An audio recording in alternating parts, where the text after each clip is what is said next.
And welcome to the Unhinged Vibes Podcast. I'm your host, AJ, and I'm here with a special guest. Introduce yourself. Hey, everybody. My name is Mark.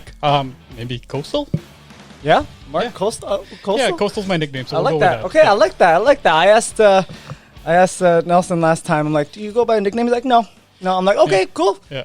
Coastal, I like that. It's going to take me a second to get with that, but I like that. Okay, cool. So, for those who don't know who Coastal is, he is one of the, I guess, 6-7 guys in our Magic group. Yeah. He, in my opinion, is probably one of the more knowledgeable ones. In regards to, you're welcome. He's probably one of the more knowledgeable ones in regards to general rules and knowledge of Magic, in regards to other lore, how mechanics work, the sets, this and that. So usually if I have a question, you're one of the ones who actually first answer them. If not, it'd be Rui next, and then Nelson, and everyone else, Well, right? You learn when you make mistakes, so Yeah. that's probably maybe why I have a little bit more knowledge, because I've made more than my fair share of mistakes. Yeah. Before we start, though, I actually wanted to congratulate you on your little one. Welcome to the Dad Club. Thank you. Yeah. I think she is 7.5 weeks right now. She's 7.5 weeks. She was half of my, she was my hand and half of my form, and now she's my full form and hand, so she's getting bigger. That will not stop for I a know, while. right? Right now she's at her fussy period. Yep. So when she cries, it's like a screaming kind of cry, and it's not her regular cry. Yeah. We went to the doctors to make sure she was all good, but he's like, it's a phase. Yeah. I'm like, oh, thank goodness. Yeah. There's nothing wrong. It's just a phase. The phases change, and your hairs will gray. And no, but you know what? You're going to love the dad jokes. It's going to be awesome, man. Dude, I've been doing dad jokes forever. Speaking of which, I actually mowed my first lawn after having the baby. I was like, I'm not wearing the right clothing for this. You need the New Balances. I need the New Balances. I need the jean shorts. I need that white shirt or gray shirt, Yep. I'm like, I'm missing out on the clothing. You are. I'm not there yet. No. I'm not. Once I get my dad kit, then I'll be okay. Yeah, Then there I'll you be go. okay. And this one you can take home with you. Mm-hmm. What time is the best time to go to the dentist? I have no clue. 2:30. Oh my, that's a good one. They're That's the a good one. best because little kids love them, and teenagers absolutely are disgusted with you. So you get the exact reaction you want. No matter what child. you win. Yep, You win every way. I like that. I like that a lot. All right, now going back to our Magic conversation, how long have you been into Magic? So I'm going to date myself a little bit and age myself, but I was actually in my young teens when Magic first came out. Oh, okay. And it was something that, I was a bit of a comic book geek, and, that was the same time as sports cards were sort of booming. And, we were super into basketball and hockey at the time. We still had the Jets before they had left. So me and my buddies were always at the card stores and the comic book stores, and that happened to be where they also sell Magic. So I was like, oh, this is a cool game. And, you collect and then you get to play. Problem is I sort of fell off that because my friends weren't really super interested in it. And this is before the advent of the internet. So nobody's really playing it that I knew, so I sort of fell off. Okay. I came back around 2011, and Theros block was my first. That was your first one back. That was my first one back, and it just finished the original Ravnica block.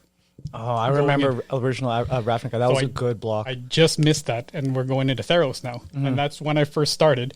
Again, the unfortunate thing is I only had one other friend who wanted to play. I wasn't super interested in going to the LGSs and started playing with people I didn't know at the time.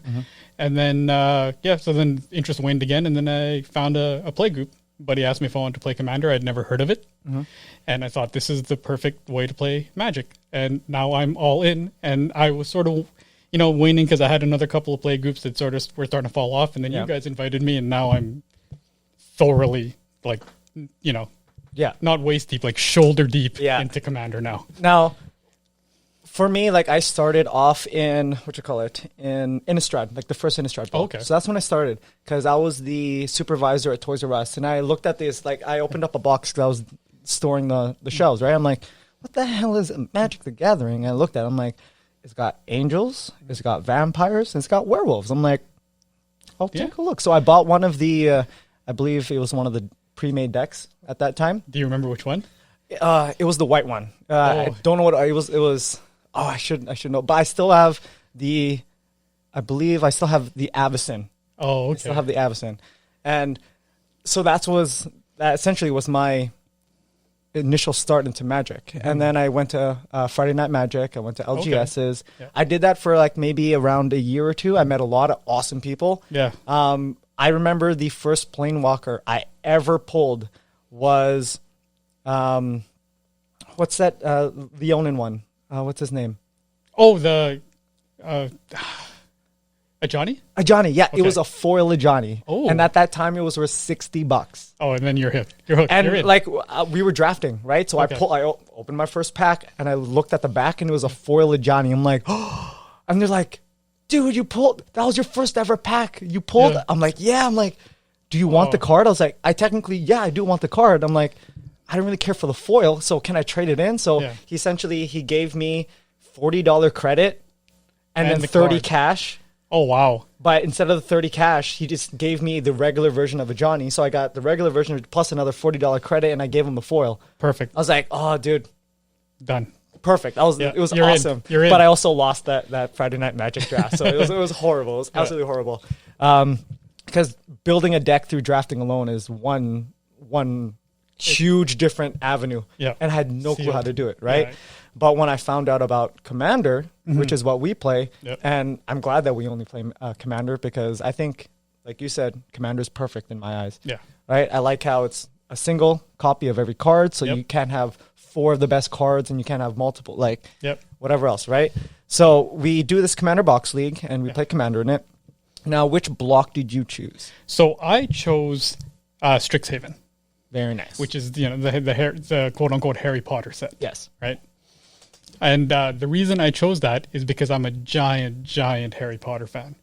No, I'm not. I've never read a page of it, and I've seen maybe 5 minutes of the movie. But why did you choose it if you didn't like Harry Potter? So here's the real reason why I chose it. Okay. It was actually leading off. I didn't know which set I wanted to buy it, but then when it was leading off with when you bought D&D. Yeah. You bought the set booster box. Yes. So that was one thing that I wasn't super clear on in terms of the rules is were we allowed to buy set boosters? Okay. Because per pack, set boosters are typically stronger than draft boosters. Yeah. But they're offset by the fact that they come with less packs. Yes. Right? 36 to 30, I believe. That 36 is, to 30. So you're looking at, if we do the math right, we're looking at 72 less cards to choose from. Yeah. When we decided the set boosters were okay, I was all in on picking one that had a set booster. Mm-hmm. I knew that you were going to take D&D. That's your world, man. So I wasn't gonna hone in on your territory. So then it was left down to Kaldheim and Strixhaven. Mm-hmm. And the one thing, and Rui always needles me on this, is the one thing is my favorite plane is Ravnica. I love the 2-color sort of houses, if you will. I'm on the same boat. I'm on the same boat. Where there's a certain theme to those 2 colors. So that's why I went with Strixhaven. Mm-hmm.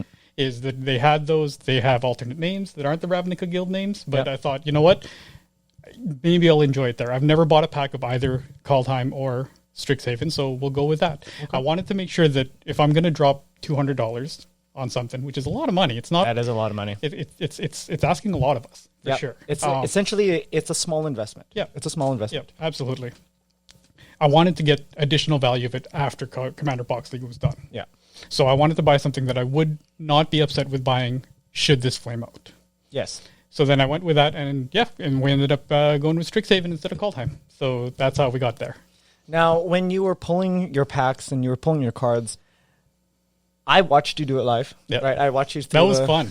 Honestly, I'm totally okay with watching people open packs, or we all open packs together, because I think the excitement of like, look what I got it was awesome. It was absolutely awesome. So when I was watching you open packs and you were pulling out some awesome cards, initially, before you opened your box, did you have a route on what commander you wanted? Like, did you prefer a certain commander card or whatever else? Not especially. I walked into Strixhaven fairly blind. I didn't know a whole lot about it. I didn't know who was good and who was bad. I knew sort of what lanes I'm stronger in, if you will. Like what lanes, when we build commander decks, I'm more comfortable with. Okay. I'm typically a little bit more comfortable with white-black.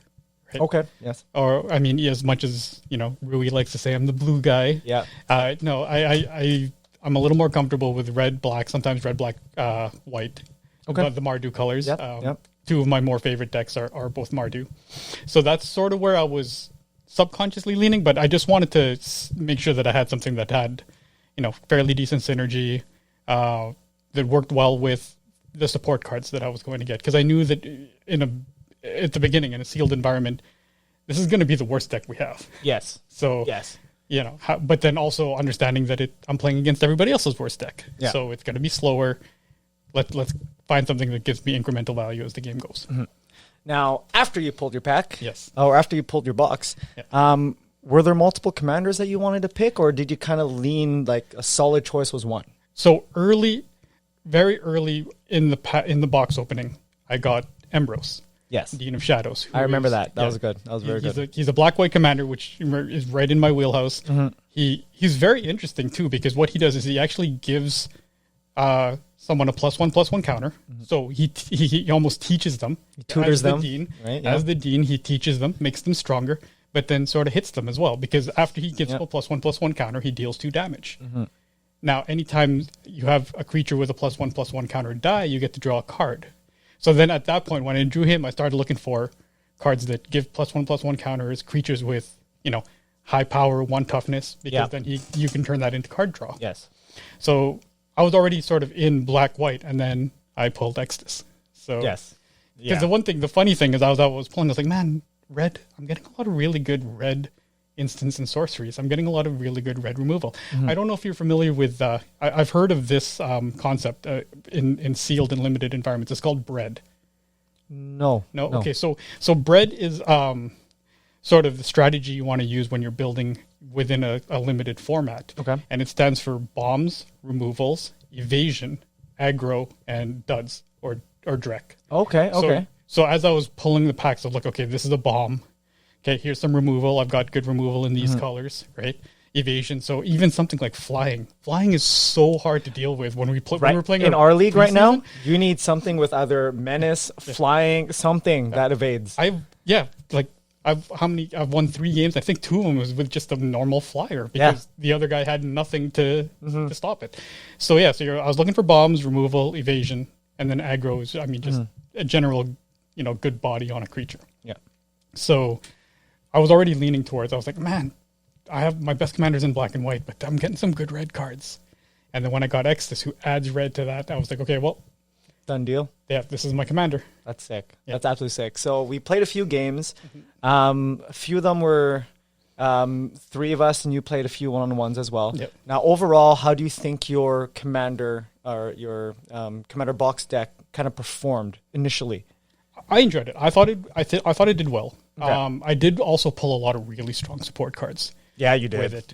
You did. Like getting Wandering Archaic was really nice. Yeah, essentially you pulled all in my eyes the major support cards, which kind of just sealed your fate in black exactly. and white. I was like, damn, dude. I'm like, you got the commander and you got all the backup ones. I'm like, if you don't take that card, I don't know what's wrong with you. Yeah, no. So it worked out well. It's got a good balance right now between having instants and sorceries to pull those creatures back out from the graveyard. Yeah. I think we should explain that my commander is Extus, who what he does is anytime I cast an instant or sorcery, I can grab a non-legendary creature from my graveyard. So that was it's broken in this league at least because creatures are dying all the time. Yes. So that was you put out a guy to chump and then throw him in the graveyard and then play your removal. Yep. Pull him back out and then cast him again. And it's been working out well. So I like the synergy it's running. It definitely has some flaws and some weaknesses. The one thing that does kind of suck is I would love to build this guy as a commander after, but he'd be my 3rd Mardu commander. And oh, really? Yeah. So okay, that's fair. And I just would not enjoy him. Like he's not worth taking apart the other 2. So okay, that's fair. That's fair. Now, did you make any changes after those first few rounds of games? Did you make any big changes or small ones? I made a couple of minor changes. So the one thing with him is he is very color intensive. Yes. Extus. The thing is you need red because a lot of my sorceries are red, but you don't actually need red to cast him. You need red to cast his flip side, which is the sorcery, right? Because he's a double face. But you do need 2 black pips to cast him. And what I did find in at least the first couple of games and some of the times when I goldfished it is I would get the right mana, like in terms of, I have a land drop every turn, but a lot of times I was struggling to get that second black mana, and without any mana fixing, without the signets, without the arcane signet or the rocks or anything else, it was getting really tough casting him on curve. So then I did swap out a couple of planes for swamps, And then when I did see, shouts to Nelson, when I did see he's starting to run Store Up, I did swap out one of the sorceries for Graveyard Hate. That's totally fair. That's totally fair. It's we essentially posted our deck list as well, so it's fair game for you to strategize and compare your deck to other people. And if you don't, okay, cool. But if you do, that's good strategy. It's very good strategy. Yeah. So it's there. But yeah, I mean, for the most part, I do want to see how the games play first, right? Once the games count, before I make any major widespread changes. It seems to have been working pretty well so far. Yeah. So. I know, like, when I played with Nelson in the beginning, me and him just did a one-on-one because we had no clue if these decks were even going to work. Yeah. Right? I had no clue. Like, I started off with 30 land. Yeah. Big mistake on my part. But one thing I noticed was I didn't have any evasion. Oh, okay. All my creatures were on the ground. I had one flyer. That's it. I'm like, I look back, I'm like, wait, I got a lot of flyers in these colors. Yeah. I got a lot of flyers, a lot of menace. I'm like, why don't I just take out those ones that are on the ground and switch them out with with evasion? And it works. It works so much better now. Oh, flying is not a thing in our regular commander leagues or in our regular commander games, but it is such a big deal in Commander Box League. Yeah. And you know what? I'm actually very happy that we're doing this Commander Box League because it makes me appreciate the simple aspect of Commander, right? I got to tell you something. And honestly, Commander Box League, when we started talking about doing it, this is the most excited I have ever been about playing Commander ever since you guys, like the last time I was this excited was when you guys invited me and I actually had a regular play group again. Yeah. So because we were starting to see it in our play group, like that was a concern that I was starting to have. And it was something that I started to voice is we are starting to see the power creep. Yes. And that's it's starting to get more prevalent every single time we play. Yeah, a little bit more, someone else comes up, oh, this deck's a little bit stronger, or this deck's a little bit, and it's not so much stronger, but this deck's a little more oppressive. Yes. This deck's a little less fun to play against. Yes. Because unfortunately, what'll end up happening, and this has always been my theory, is that one of the best ways to win at Commander is to not let your other friends play Commander. Yeah. Right? Yeah. So, that's actually so true. So then we're getting, busted Commanders, and that's great, right? But then on the other end, like I have no problem losing. I kind of have an issue with if I'm just sitting there, right? If I'm on my phone and someone's going off, it's like, all right. Well, for my decks, I believe I've never changed them since I bought that box of War of the Spark. That was a fun night. I bought 2 boxes and I pulled every Planeswalker. Yeah. Every Planeswalker from the set. I'm like, I counted all Planeswalker. I'm like, I have them all. Yeah. I have all of them. I'm like, I thought that was not going to happen. Yeah. I'm like, I have them all. I'm like, that's awesome. But after that, I didn't change any of my Commander decks. None of them. Yeah. Right? Because essentially I also fell off of Magic as well because work got ahead of me, whatever else. Yeah. I missed you guys too. Honestly, like every time you guys were like, hey, down for Magic, I'm like, I can't go. Yeah. I was like, maybe next time. And I would say that all the time. And like, next time would come around. Maybe next time. Yeah. But I'm actually glad that we started playing during COVID happened. Yeah, Spell Table was a godsend during this time. Honestly, for the limitations that it has, like you said, it saved us. Yeah. Like it made me want to play Magic again. Yeah. If only you could have more than 4 people. That's the one. Like we said, it's not perfect, and that's one of the hangups because it would be awesome to be able to have all of us when we're all available, right? And like the card recognition sometimes is hit or miss. That's kind of on our cameras. But that's fair. But you know what? I'm happy that it has it. Yes. Because when someone plays a card and it just pops up, you're like, oh, yes, I like that. I don't even have to ask you, you know? But one thing I do appreciate is that since we have our deck list, when you say I'm playing blah, blah, blah, blah, blah, I can just go to your deck list and like, boom, pop it. Got it. Okay, cool. Good. So I'm glad that we have our deck list because every time we play, whoever I'm playing against, I pull up their deck list now. Yeah. Like when we played that last time, I just had all your deck lists up. Oh, then that works. Yeah, so I didn't have to I just closed that part of the screen so it was a little bit bigger and whatever else. Now, moving forward from going into Commander Box League to making your deck. Okay. One thing that I'm very interested about is how people make their deck. Right now, every format has its own strategy. Draft has its own strategy. Sealed has its own. Cube has its own. Right. Whatever else. Now with Commander, from what I noticed that there's unlimited ways to make a Commander deck. Yes, there absolutely is. Now, I talked to Nelson, and he has his way of making Commander deck. Now, Costa, what about you? Like, from this box, or even just make a regular Commander, just grab a card. how would you make that commander work? And like, what's your thought process? So basically, I start with the commander route, right? So it's not so much give me a commander, let me build a deck. It's always this looks like fun. Let's start with that. So do you look at a play style, not a... Yes. Okay. Yeah, that's probably a good way to put it, is that, I don't have a tokens deck, or I don't have a counters deck, or I don't have, any sort of whatever theme you want to look at, right? I mean, that's why I built Marchesa, was like, you know what? I don't have an Aristocrats deck. She looks super fun. She's also not the most busted Aristocrat commander. Yes. So let's take the two things I kind of want to do and marry them. My biggest philosophies in terms of when I build a Magic deck are, one, can I afford to build this properly? Like, that's probably the biggest question. Yeah. Let's be honest, I have a finite budget when it comes to buying cardboard, right? Two, is it going to be fun to play, right? Like, is it going to be fun or is it, like, my strongest deck is the least fun deck that I have, and it's the one I don't play because it's very linear. It's the same game every time, and that's sort of boring. And then the third thing is it going to be fun to play against? Because at the end of the day, right, like, when I get onto the table and we're playing, it's cutthroat. I'm playing to win. I'm taking my cards and I'm going to try to destroy everybody who's on the board. Yeah. But that is not sort of the philosophy that I have when I deck build.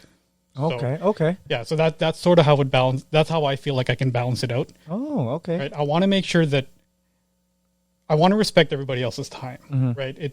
Everybody's got busy schedules, right? Now you're going to be a daddy. It's going to be even harder. Yeah, it's going to be harder for me to show up at the table. No, a couple of our friends have kids and they have families and they have other engagements they have to deal with. So I understand that when people make time, because they don't have time, they make time for us to play Magic.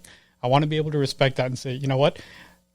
I'm okay with you losing. I'm not okay with you not having a good time. Yeah, and like wasting your time. If you're not having a good time because you're losing, that's on you. Yeah, that's your fault. That's 100% your fault. But yeah, if I want to at least respect that. So I want to make sure that the deck, at least the way it's built, if it goes off, it's fun for you to play against. Like, you know what? Oh man, it sucks that, I'm salty because I played something wrong, or I'm salty because you pulled the right card at the right time out of your ass, and now you won because, the heart of the cards got you. That's right? Those moments are good when it happens to you. Oh yeah, and when it happens to you, you're like, I'm a king right now. This is the best. Yeah, so that's sort of my general philosophy when it comes to starting to build a deck. So I don't even build a deck at the beginning.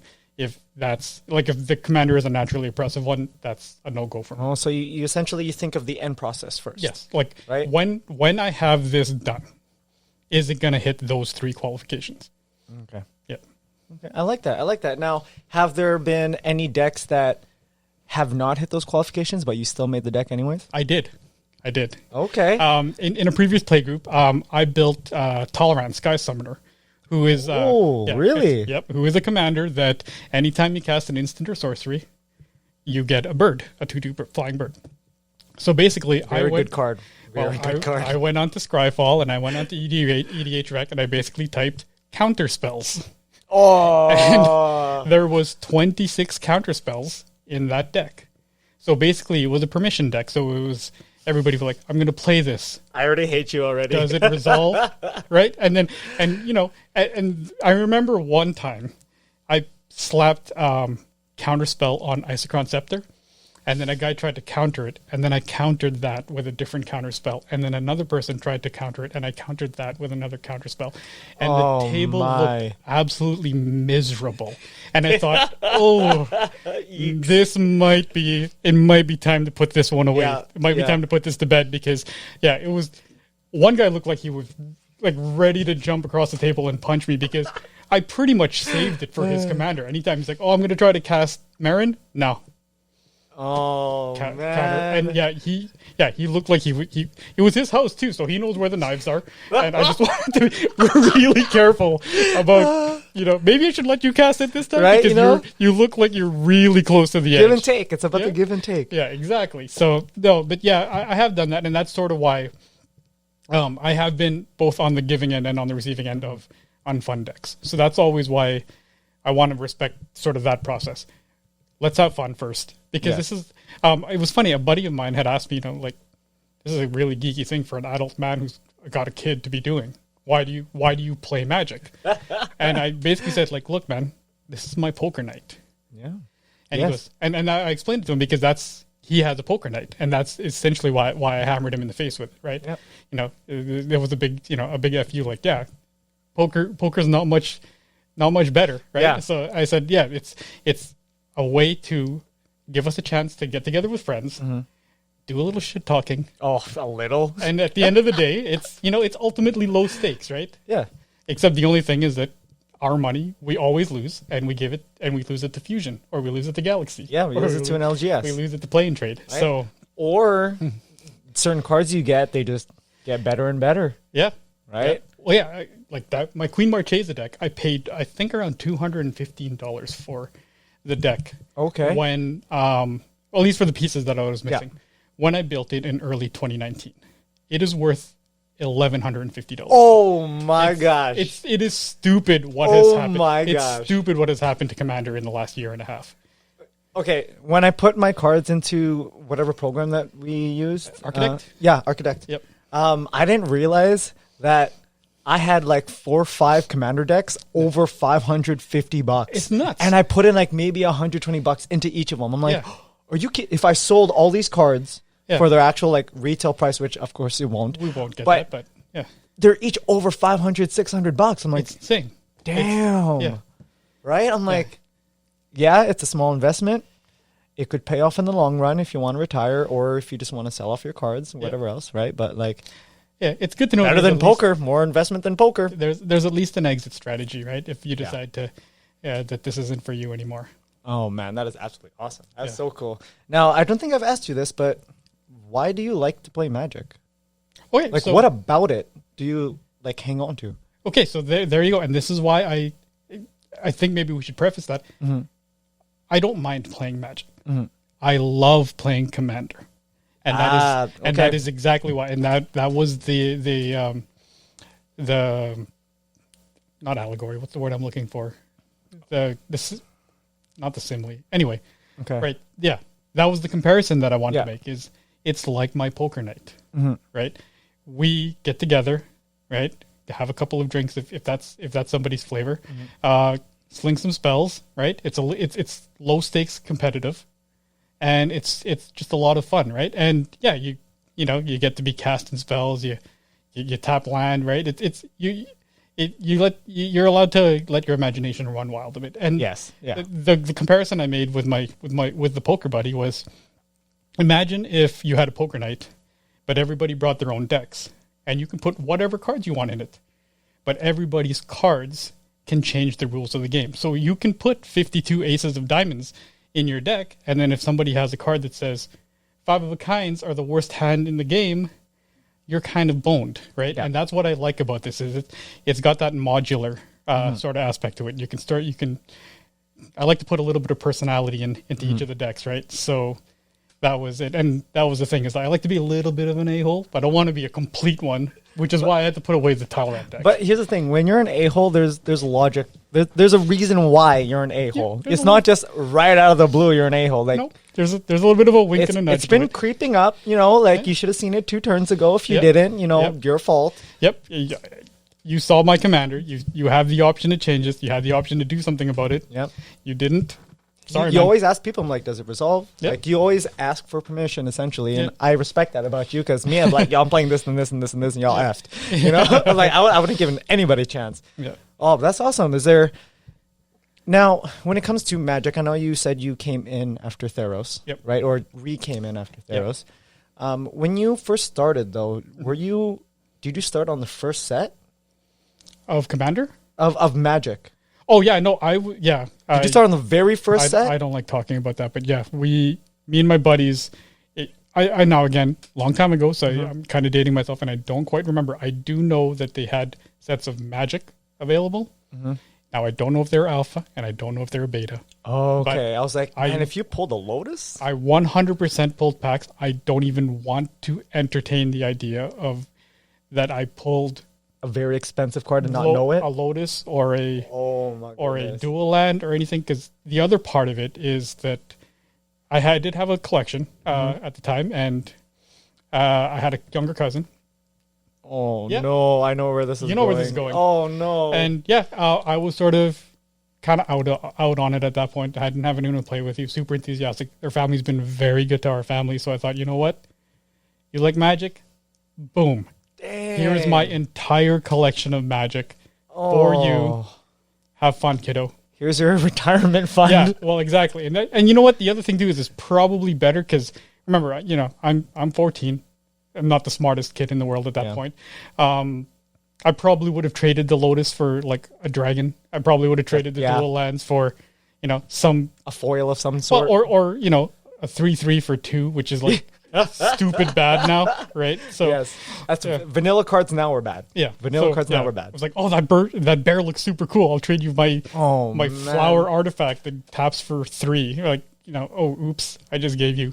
I'm glad that you don't know that if you pulled I'm 100% any of the expensive cards. If I could go back in time, I absolutely wouldn't. I don't want to know what cards I had.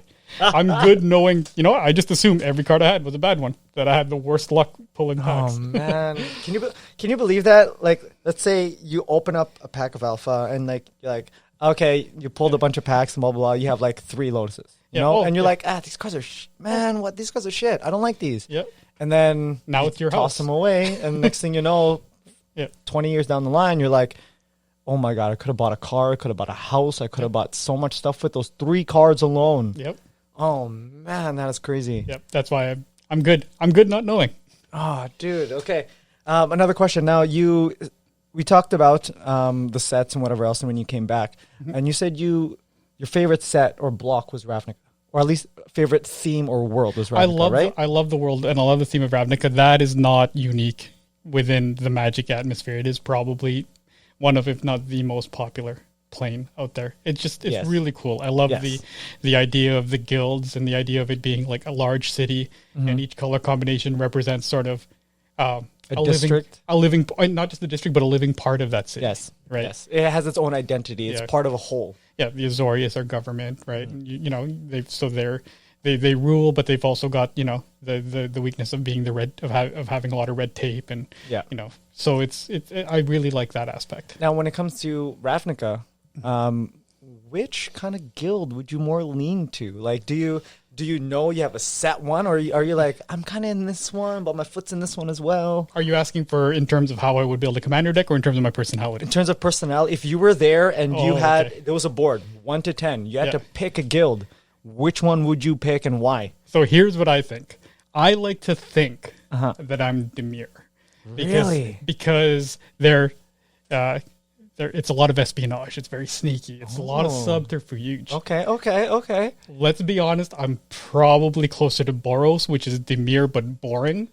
Azorius, which is also Dimir but boring, but also the government. Which I mean, a little bit of opening up the door, but I do work for a government organization, so there it is. Like I'm a boring bureaucrat 9 to 5. Oh man! So that's probably what I end up being. Which I was like, yeah, I guess I'm that. Now, if you had to choose a deck, any deck from any of the guilds, which one would you pick? Just based off the color scheme alone. It's funny because it's the one deck that I don't have, and I struggle to find one that sort of fits what I want to build. It's Selesnya, right? It's all about positivity. It's all about positivity. It's all about growth and the sunshine and that nature's going to heal everything, right? It's it's all about that. Kumbaya stuff. Exactly, it's kumbaya. Right? Everybody's holding hands. Everybody's agreeing. There's no infighting, right? I mean, obviously, if that's the case, then there's no internet there because exactly, right? That's what that's built for.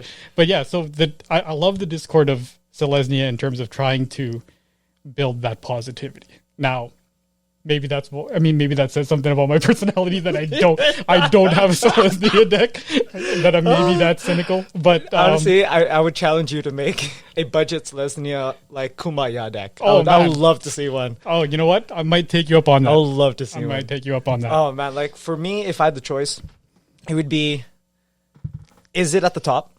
I just love how it's like mad scientist. Yeah. It's just like, wait, can we make that work? Yeah. Can we actually let's try it out. Yeah. And it's just trial and error. And I'm okay with if it doesn't. right? And like, if it doesn't, guess what? He's going to die. Yep. I'm just the one who made the schematics. He has to test it out, right? And it's like big boom, big flare. It's either big payoff or miserable fail, right? There's no way in between. Yeah. There's no way in between. It's either you pass or fail, right? And I like that. I like the chaos part of it, you know? And then I'm a Boros guy. I have to admit, I'm a very plain Jane Boros guy. Law and order, follow the rules. For me, though, it's more of like the military standing. Like you got Angels, which is your Air Force. You got the Minotaurs, the God, like everything else boots on the ground, and that big Hellion. That when I saw that card, I'm like, I would join Boros just to be on that ship. You know, like it's a beautiful, beautiful card, beautiful atmosphere. It's very war centric and it's very aggressive, but it's also you could also heal. You know, like well, I'm the oldest out of 3 children, so I'm the classic oldest kid, rules follower, super responsible, very boring. Kiss ass to his parents. So, same here. So that's Boros in a nutshell, right? There's like there are rules, everybody has to follow them no matter what. Yes, the rule is stupid, but you have to follow it. There's a hierarchy. You got to listen to your spears. Right. The third on my list was Selesnya, though. I'm gonna tell you, the third one was Selesnya, and you're like, you kind of shit on them a little bit, but I would still pick them only because the huge fantasy aspect of it. Right? For me, out of all of them, they're like the most fantasy part of it.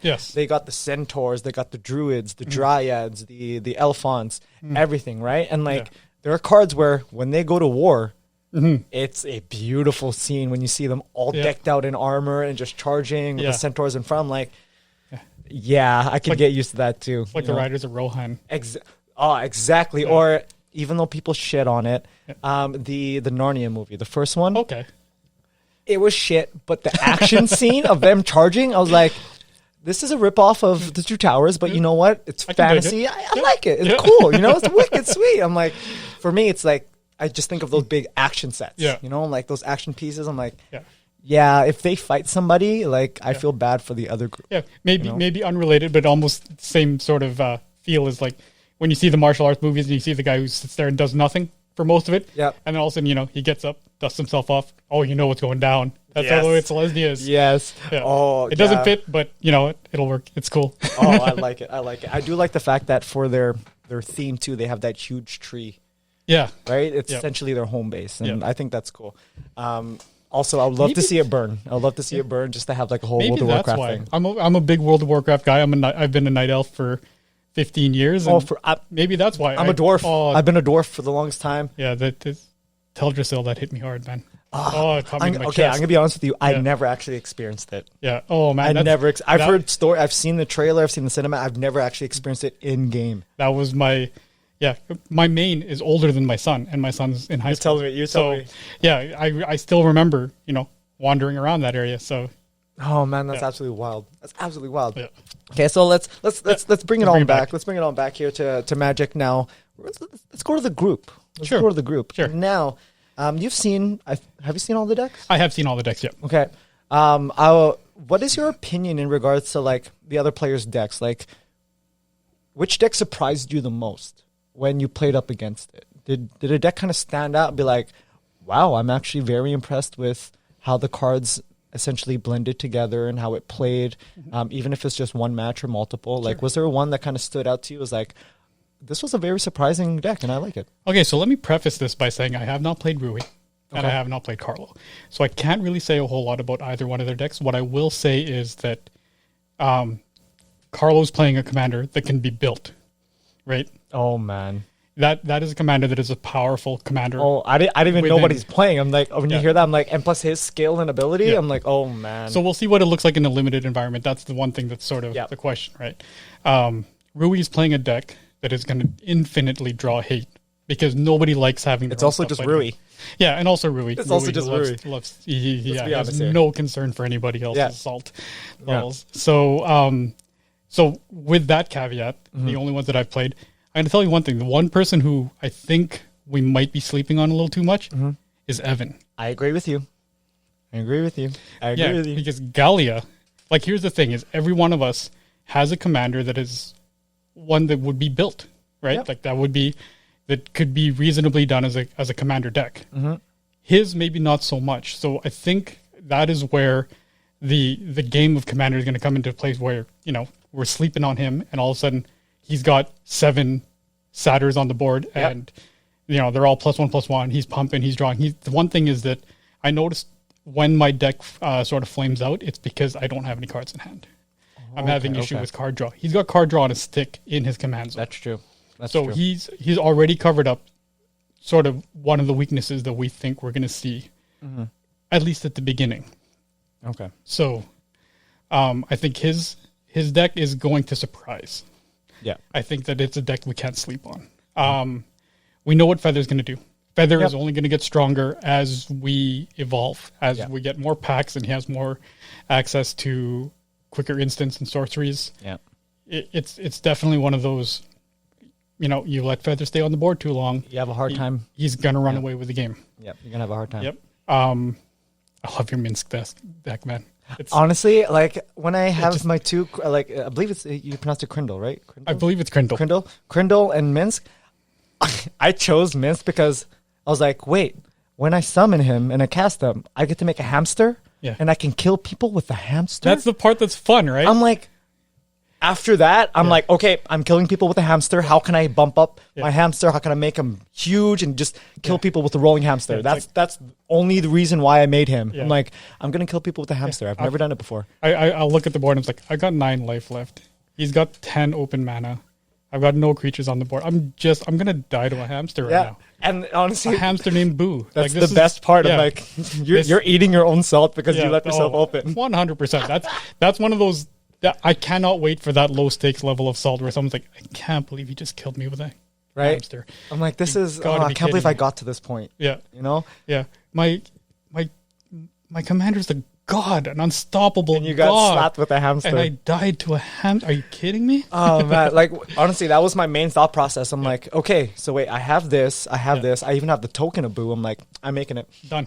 I'm making it. You pulled the I pulled the token. Oh. That's the second I pulled it, I'm like, I'm pulling it. I'm like, I'm making a hamster deck. That's kismet then.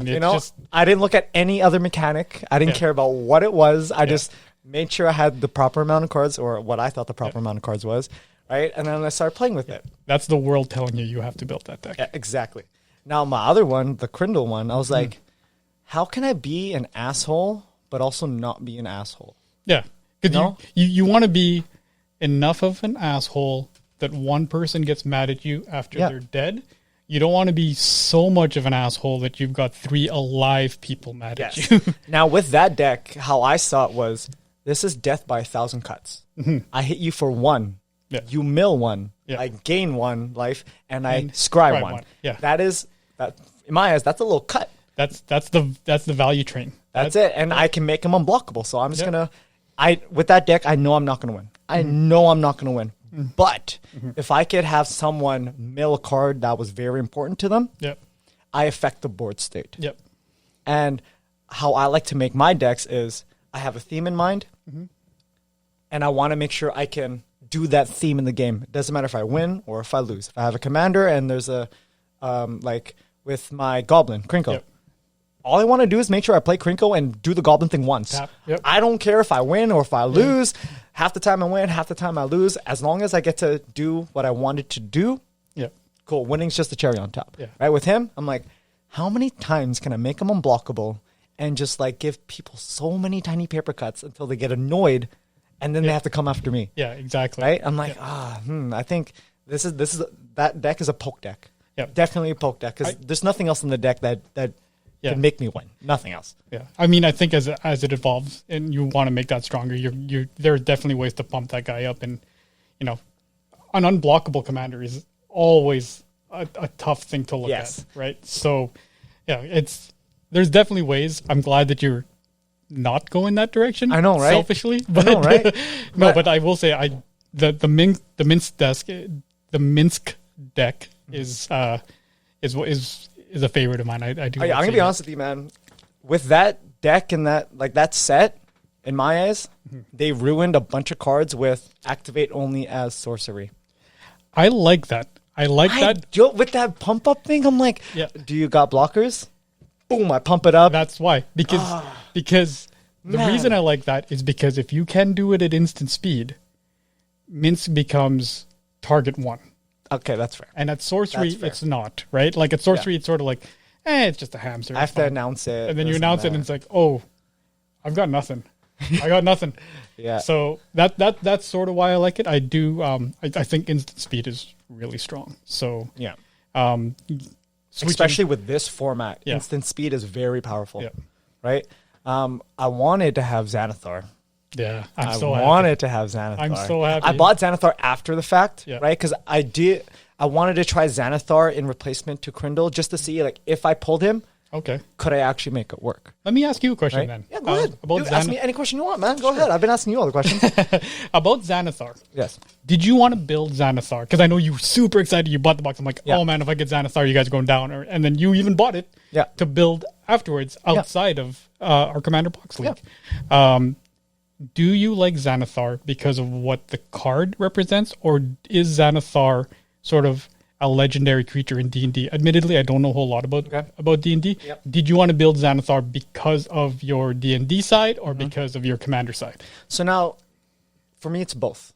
Okay. Okay, so the reason why is Xanathar in D&D, he's a big figure, Okay. right? One of the books that you buy to help essentially make characters or whatever else that you can buy in real physical life is Xanathar's Guide to whatever, Oh, okay. So right? So essentially he's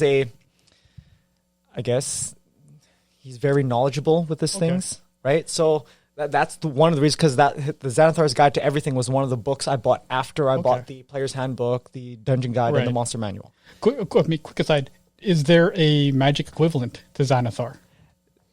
Like, what do you mean? Like Is there someone who, is he like the fairy? Is he Karn? Oh, is he okay, Ugin? okay. Is he Nicol Bolas? I would say he's not close to any of the major planeswalkers. He's more of the, let's say, behind the scenes kind of guy, Okay. right? So I would say he's more of a, I wouldn't say Teferi, I wouldn't say Karn, because those are big hitters in my eyes. Those are pretty big hitters. I would say he's in the middle of Like a Grand Arbiter? maybe Grand Arbiter, or I was gonna say like the twins in Strixhaven. Oh, Will and... Yeah, I would say like on power level, he's there. Okay. But he's also like a boss in his own. Because he's a guild leader, right? Whatever, he's a boss in his own right. But when it comes to power level, he's kind of there. Like a Niv Mizzet? Yeah. Okay. If here's the thing though, if Niv Mizzet was gonna be a planeswalker, I think he'd be OP. Oh. I think he'd be, and I was praying that in the last time we went to Ravnica, he was gonna get a spark. Yeah. Right? Yeah. I'm like, but they didn't give him his spark. You gave the guy all the powers. Yeah. You gave him all the powers, and you tell me that did not ignite a spark. I was like, you got to be. So, what's gonna take for him to be a commander or for him to be a planeswalker? And I was like, I want him as a planeswalker so badly, so badly. Selfishly, because I don't play him, I'm so happy. I'm so happy you my don't have Niv access Mizzet to that. I would add him to my Niv Mizzet deck, my red blue. Yeah. I made it just for him. There you go. See? He's the reason why I made it. Yeah. Right? Now, going back to your question, yeah, it's because the whole D&D backstory, I have a huge connection with D&D and him as a character or him as a theme in that world. But also, the fact that I can look at the top card of your deck and play it whenever the hell I want. Yeah. So you're telling me I can single somebody out, Yep. put so much salt on that person's lap Yeah. that, guess what? You can't play cards on my turn, but I can play your cards. Yeah. That's... I was like, if I really want to be Grand Salt Master, I'm like, that's how I do it. That is how, like, my turn. Okay, Coastal, guess what? You can't cast nothing on my turn, but I'm going to look at the top card of your deck, and if I can cast it, I'll cast it. Oh, I don't like that. And guess what? If I cast it, I can look at the top card again. I can cast it again, cast it again, cast again. Now, I don't know the ruling for lands. Oh, okay. I don't know the ruling if it works for lands. I think you I actually don't have think to it does. cast it. Yeah, because lands aren't cast. But if that was the case, I'm like, you have how many lands? I'm going to take this one. I'm going to take that one. It's a land again. Yeah. It's a land again. Thank you. Sorry. Right? You know how salty you would be? I'm like, I'd be furious. if I was in your, I'm like, this guy's taking all my cards and putting it on his board state. Yeah. I would be livid. I'm like, you're dead. Yeah. You're dead. Remember that legendary story that Nelson told you last time? Last episode, yes. where I kept going after him? Yes. Yeah, that might happen. Yes. Let me- Exactly. Here's the thing. I would expect it. If I didn't expect it, I'd be very naive. Yeah. Very naive. Although, I mean, and let me address that story real quickly that Nelson innocently He brushed upon it, because you know. he shrugged and said, "I don't know why Mark did that." Well, He's the innocent one. yeah, in that story. exactly. He loves to push buttons and then go, "I don't know what So happened." let's hear the other side of that. So the other side of this is what he fails to bring up is Feather 2 games before I started just wantonly attacking him. Yeah. Feather won. So immediately, and he won in a fair way. Okay. But then, when you win, you sort of become a little bit more of a target, That's true. right? And, Especially when you play the same deck again. yep, and you play the same deck again. And then remember the story he told you about how one of his favorite things that ever happened was when he stole somebody's character and then killed him with his own guy? Yes. He did that to me the very next game. All right? So So then when he says, I don't know why he kept attacking me, because you won 2 games ago and then you killed me with my own guy the very next game. So, I mean, hey, fair play to him. They were hilarious in retrospect, but at the time when he's like, I'm going to steal the guy you pumped up and then I'll swing at you with more power than you have life from your guy that you pumped up. Yeah, of course I'm going to attack you for the next hour and a half. What would make it more salty was, let's say that creature that you pumped up was something with infect, Oh, man. and then he stole it and smacked you, See, I or don't- smacked someone else. Like, let's say Rui had the Yeah. infect and he stole and he smacked you with it. Well- Oh my! I'd table That was- flip. that I'd was be the so thing. pissed. Attack someone else with my I'd guy. be so pissed. I'm like, what? Yeah. So Why? he had a table of other people to attack. And he just smacked you with And it. he killed me with my own guy because he wanted to kill me with my own guy, which admittedly, if the tables were turned, I 100% would do the same thing. Yep. But that is my side of the story. So when That is Nelson too goes, funny. I don't know why Mark attacked me for 3 straight games, now you know. He Now never told me everybody about knows. that. He just Of told me, course I'm he like, didn't. I won once, and all of a sudden he was after me. I'm All like, of a sudden. oh my God. And I don't know why. For no reason. That is so. Here's the thing, though. When it comes to like that, I no reason. Like, there's a lot of stories where like, something happened probably the game before, or 2 games before, and you kind of deserved it. Oh, yeah. And Nelson is always like, why are you doing that? You know why. That is too. 2 funny. games ago, you know why.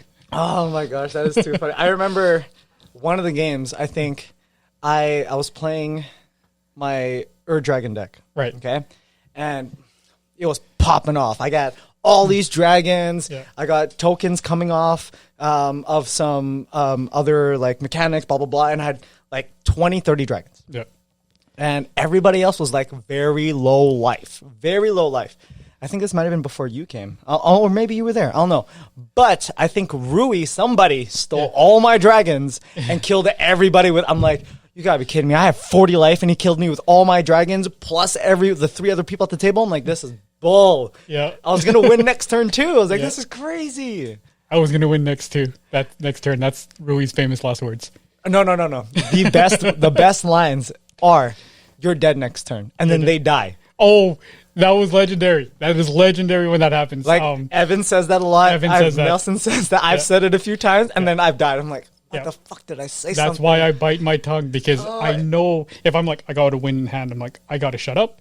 Yep. I got to shut up, because as tempting as it is to start throwing that, I hope you got to win con next turn, because if not, it's game over. That red alert right there. Boom. You're like, oh, come on. And just, it's karma.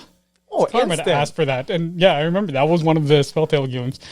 Evan still wants, and I might just, I might do the whole Seinfeld thing where I refuse to run, and I may just never play against his Riku deck again, because he had me dead to rights and said, I hope you have a win con next turn. And I drew my win con next turn. Yes. That's asking to lose. Yeah, In my so- eyes, if you say, I'm going to win next turn, or do you have a win color, anything where next turn I'm winning, you're asking to lose. And if you lose, guess what? You kind of deserved it. You should have just shut up. Yeah. You should have just shut up. Oh, Sorry, Evan, I may never play your Riku deck again. oh, man, that is so good. That is absolutely so good. You will never get that rematch. Okay, so apparently we're supposed to be playing on Friday. Yep. I don't know if I can make it. Okay. Baby's been fussy, so I got to make sure Here's hoping. baby Fingers comes crossed. first, right? Yeah, of course. So I'll probably find out maybe a few hours beforehand. I don't know if everyone's going to be there, but majority of us are. Yep. Majority, which is very nice because I think this is the first time in over a year? Yes, definitely over a year, because last time was last summer. Yes. So yeah, in over a year that we actually get to play and enjoy each other's company, because everything else has been online. Yep. Right. And I mean, like I said, Spell Table has been great. It is not the same. Mm-hmm.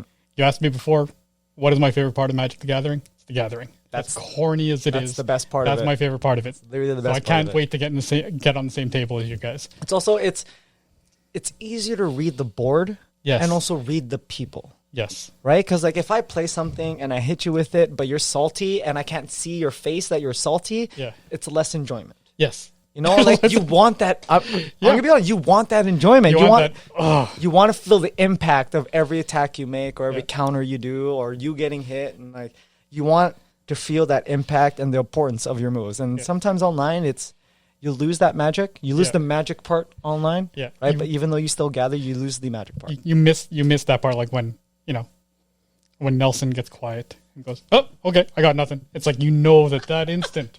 He was so mad. Yeah, he was so mad in that instant. Or the quiet sighs. You're like, yeah, just like I can't do anything. You're like, yes. You miss the eye roll when somebody plays something. You're like, right? Or the wait, that does what? Wait, what? And I love that when their ears perk up and they're like, what just happened? You're attacking me. Wait, what? And you're expecting to attack. Like that's the best. Yeah. Hey, your rats are what? They're 9/9s. How the hell did they get to 9/9? I think the best one was when we were doing Kingdom, and you've probably heard the story many times where someone was king, and then you guys just blitzed the hell out of him. Like, screw, we're not gonna hide who we are. Yeah. Just attack the guy, right? I was Blitzer 1. A little bit of inside knowledge there. That story that Nelson brought up. Yeah, I was the other guy, right? And like. Yeah. Oh, at this point, just blitz. Who cares? Yeah. Just blitz them, right? And then when I did it next turn, oh my gosh, that was the most rewarding night of my life. The best part of that, at least from a personal standpoint, is that I did that. Mm-hmm. I did the blitz, and the king got so mad. Yes.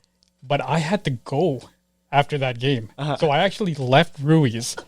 And then found out secondhand that you guys did the exact same thing to the exact same guy, and he lost his mind. Yeah.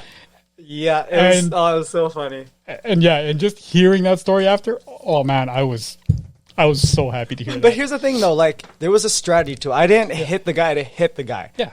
Right? There was actually a strategy to it. And with the deck that I was playing, I had to hit him early on because later on in the game, that deck that I played was useless. Yeah, absolutely useless. So I'm like, I have to hit him now. If I don't hit him now, I'm gonna lose. Yeah. So let me give my perspective of that game.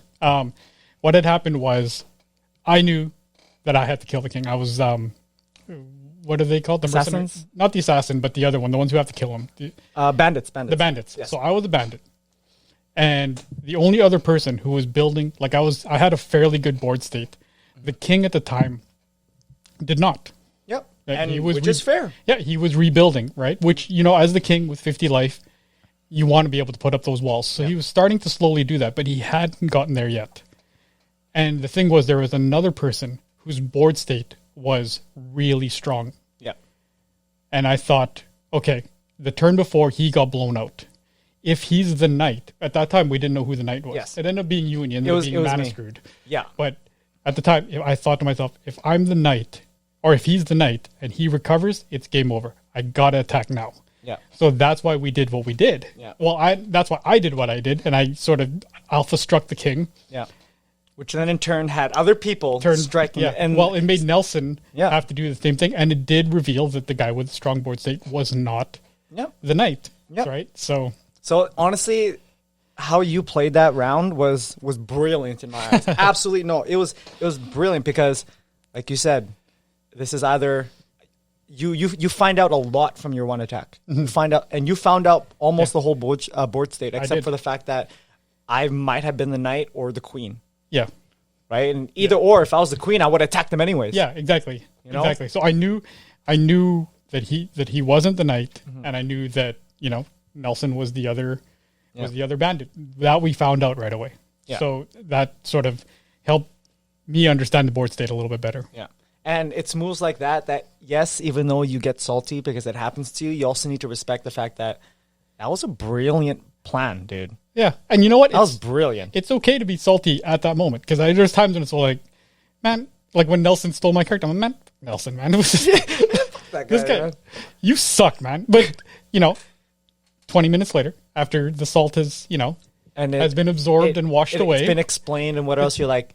You're like, that's legit. You know what? Fair play. That's I would have done the same thing. Right? Good on you, man. Exactly. And one of my favorite things is when somebody does drop a bomb move, even if it's not me, even if it's on me. Yeah. Those are like the funnest parts of Commander, when someone does something insanely explosive that isn't possible in the other formats. And it makes it memorable. Yeah. Like Totally there's a lot of memories from Magic that it's like, I'm glad that was there, because if I wasn't there, that memory wouldn't be there. Yeah, and right? here's the thing, and this is sort of leans back to my deck building philosophies. Every one of our memories that we talk about that are fun and hilarious, they rarely, if ever, involve the end of the story being, and I won the game. Yeah. Right? It's always these shenanigans happened. Yeah. This guy got way angrier than he was supposed to. Right? And so that's sort of part of why I build the decks that I build the decks. Or sorry, that's why I build the decks that I do, and in the manner that I do that is because I want to see those fun moments happen. Oh, man. Okay, so we're going to end off with this one question, and then we'll close it up. Sure. But now, when it comes to Commander or any kind of Magic game that you've had in the past, have you ever experienced a table flip? No. I have seen people sort of get right to the edge, where it's sort of like, you know what? I will say this. I got to a point where, and this is sort of part of that conversation that we're having, where we talk about, we want to make sure that as that power creep happens with our group, that we respect, other people's time, right? Because like we said, the best decks don't let people play Magic. Yep. I personally have gotten to a point where I have stopped playing with people because they have built decks that were so massively unfun to play. Yep. And listen, that's their prerogative, and that's the way. I'm never going to be a guy who's going to yuck someone's yum, right? Yep. If that is how you enjoy Magic, fair play to you. Vaya con Dios, right? Yep. You do what you need to do to have fun. I'm not the fun police, right? My philosophies aren't everybody else's. But I myself am not interested in driving to somebody's house where it's like a 45-minute round trip and, having a 3-hour game where within those 3 hours, 2.5 hours are me watching you play cards. Yeah, that's no fun. And I'm on my phone. And that's very close to the table flip. Yes, and that's as close to a table flip as I've gotten. I haven't flipped the table. I'm out. I have flipped the dude's house because I'm not coming back. I've seen one in real. It didn't happen at my table.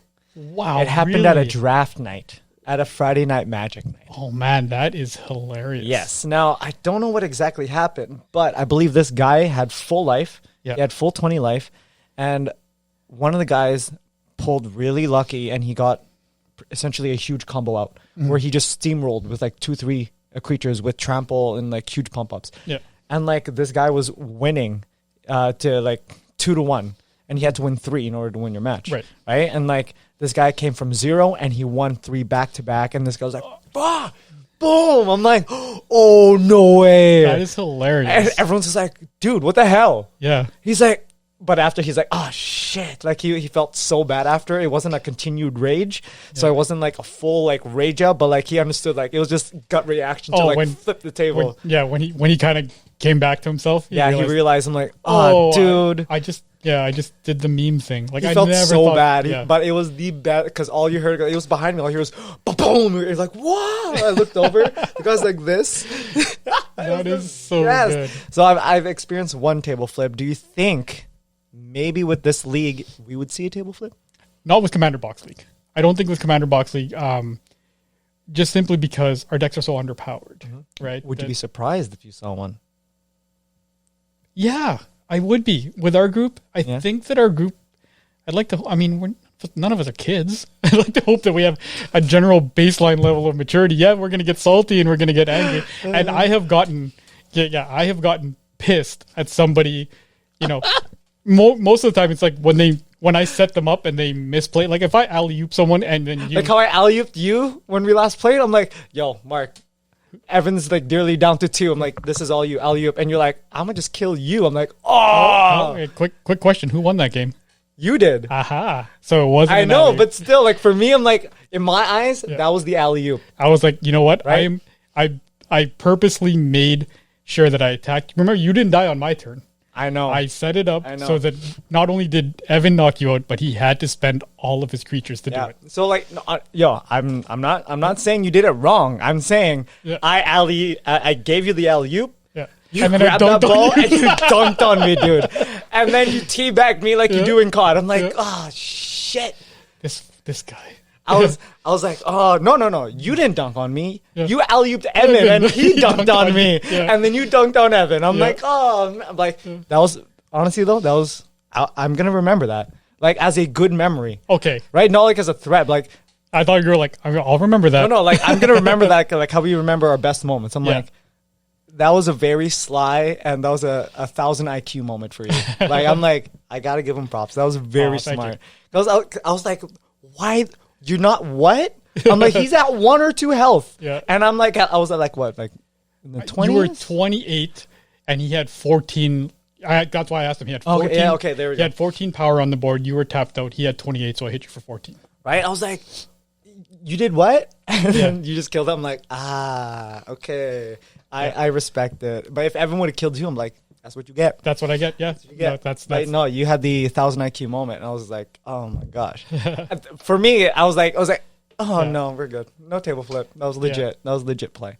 But if honestly, if I saw a table flip during this format, I'd be very surprised. Yeah, me too. Like I said, I hope that we have a baseline level of maturity within our group. But also seeing one would be hilarious. It would be really because we always talk about it. It would be. We always really talk about funny. it. Yeah, I think one day we should play a game with cards that we don't really care about and just table flip just to freaking table flip. Maybe that's why, because everybody's decks are relatively expensive and there's treats and drinks and all on the table. Yeah. If we have an empty table and it's Commander Box League and you just somebody does someone does something super dumb and you're furious and you go and you look and it's like 2, 4, 6, 8. Okay, that's $800 only. Boom, that's it. This is done. 800 is better than a few grand. Well, yeah, you're like, remember we talked that you have a couple of $600 decks. Yep. I have one that's in 4 digits, which is kind of when you think about that, it's cardboard and right. It's also very sad as a society that we have that much dollar value on cardboard. Yeah, it is. It is. I mean, and again, it's everything sort of hobby related has spiked in the last year and a half. But then again, everyone has their own perceived value. And unfortunately, the value on Magic cards is very well known and it's very controlled. And the value on Commander, especially in the last year and a half. Okay, this will be the last question. Okay. Do you like the fact that Commander skyrocketed in regards to price? Like I respect the fact that Commander used to be like a niche thing. Mm-hmm. Now it's more important than Standard. It's more important than Legacy, Modern, but when it comes to that popularity, the price skyrocketed like crazy. I personally hate it. Mm-hmm. I loved prior to Commander becoming the premier format. Yep. I love that you took the best part of Commander is taking a bunch of cards that are just generally bad. Yep. Like Rhystic Study, Cyclonic Rift, they're bad cards in 60 card one-on-one games. Yes. And you just sort of build this deck of it's almost like the Island of Misfit Toys, right? Yep. You guys all suck. Let's get together. Mm-hmm. Now we're actually doing something. And then now you build it. You take a bad card that is supported by a bad commander, and all of a sudden the two of them together are amazing, are really good. Yeah. Especially in a 4-person format. Mm-hmm. I've said it before, and I've said it a number of times on our group chat. The worst thing to happen to Commander was Commander, or specifically Brawl. When they started making cards specifically for mm-hmm. Commander, mm-hmm. it started taking away a little bit of that. At the same time, you know what? More people being interested in it is never a bad thing. Yep. Right? More people to play with now. Yeah, exactly. More people to play with. And just, more excitement around it. Like when I first started playing, EDH Rec was in its infancy. Mm-hmm. And there was literally Command Zone. And that was the only thing. Those were the only sort of resources you have. And now there's, near so infinite, many, near so infinite many. number of resources, and it does sort of, it has led to a little bit of homogenization in the format. Yeah. Which is one of the reasons I'm so excited about Commander Box League. It's different. It's a shakeup. There's no Soul Rings. There's no Arcane Signets. Yeah. Right. There's no, you're not playing Tulane. You're right. It's going to be, you're not playing one of the top 30 most popular commanders. Essentially, we're playing sets that were made for standard, and now we have to force ourselves to build a commander deck with it. Exactly. And not the other way around. Yeah. Yeah. So that's one of the reasons I've been really excited, is that it does take that power creep away. Mm-hmm. And I think overall we're going to have more fun playing this box league than we would if we played our pre-existing decks. I think so. I can be honest with you. Only because it's like we're all on the same level. Yep. The only thing that matters now is the player's ability to build a deck and the player's ability to scan the board state. Yep. We don't have to have the Rule Zero conversation, right? Nope. We don't have to have the conversation about, stuff like, not just the power level of your deck. We don't have to get into the discussion about proxies. We don't have to get to any of those other discussions that can sometimes lead to ban cards, this and that. Exactly. Nope, whatever you have in your box, you use. Yeah. Did you pull it? You can use it. Yeah. Or even I actually appreciate that people asked about toppers and this and that. I'm like, it came with your box. Yeah. You can use the receipt as a card for all I care. Yeah. It came with your damn box. Yeah. You can use it. Yeah. And I respect that. And I think the fact that we're all on the same level, like you said, and we don't have to have those pre-existing conversations is going to make this, I was going to say less salty, but I think it's going to be more salty just because the games are going to drag on. And you're like, I built up my board state. If I lose everything, I literally lose everything. I can't build it back up again. But the good thing about that is when you do build up, what I have noticed about this is you can build up. There are very few board wipes. Very few. When you start running away. Did I try to do one on you and you countered it or something? Yeah. I was like, okay, like creature types. Like, Evan, what you got? I'm like, okay, what you got? I'm like, okay, I'm going to do the board where I destroy all creatures of certain creature type. And I did it to you, and you're like, everybody's bro. indestructible. Right? Yeah. I'm like, you fucking, I hated you. I'm like, that's a good move. Yep, I should have done it to Evan. Like the instant regret. I was like, I should have done it to Evan. And that is one of those times where I wish we were at the table so I could see you, so I could see that face when you go, I should have did it to Evan. I was there. I was like, you what? Like, they're all indestructible. I'm like, fuck. This guy. I was like, I wasted a damn good spell on that, and you just fizzled. I'd rather it be countered. Yeah. Right? I'd rather you have countered me instead of like, yeah, because I didn't counter it. It resolved. It resolved. And killed nothing. I'm like, God, this is so dumb. I'm like, I was so choked. I'm like, I literally rather you have it countered. Yeah. Just because, like, at least I tried then. But this one is like, I hit you with all I got, and you did not flinch. Yeah. Gosh, I felt bad. Honestly, it was a very good play. It was a damn good play because I was like, if I did that with Evans guys, I'm like, it would have been a whole different game. Yeah. I was like, oh shit. Yeah, and I think that those levels of salt, it's not going to change. And I knew that you have a card that does that now, so it's like I'm a second guess myself next time, you know. Yeah. But anyways, thank you guys for listening on today's episode of the Unhinged Vibes podcast. Coastal, where can people find you if you want to put out your social media? Sure. I'm on Twitter. I'm a bit of a lurker more than I am a poster, but I never use Twitter. You know what? I use Twitter because I'm a reader. I'm less really. I'm not I don't really. I'm on IG, but it's super private, and I don't really do anything with it. I like to read. So yeah, you can find me at iMarkChua. Apparently, my name is a very common one in Asia, so I had to add an I to it. Really? Yeah. But yeah, no, this has been fun, man. Thank you for inviting me. Hey, no problem. You guys can find me on Instagram at Caramel Thunder, Caramel with 2 L's. You can find this episode on our Instagram page at Unhinged Vibes Podcast. Also, you can find our website on our described thing. I'm blanking out right now, but you know where it is. I've said it a million times. Anyways, folks, thank you guys for listening on today's episode of the Unhinged Vibes Podcast. We will see you guys next time, and hopefully we'll bring more of the guys in here. Yeah, that would be awesome. Honestly, these Magic Talks have been some of my favorite ones. This has been fun. All right. See you guys. Take it easy.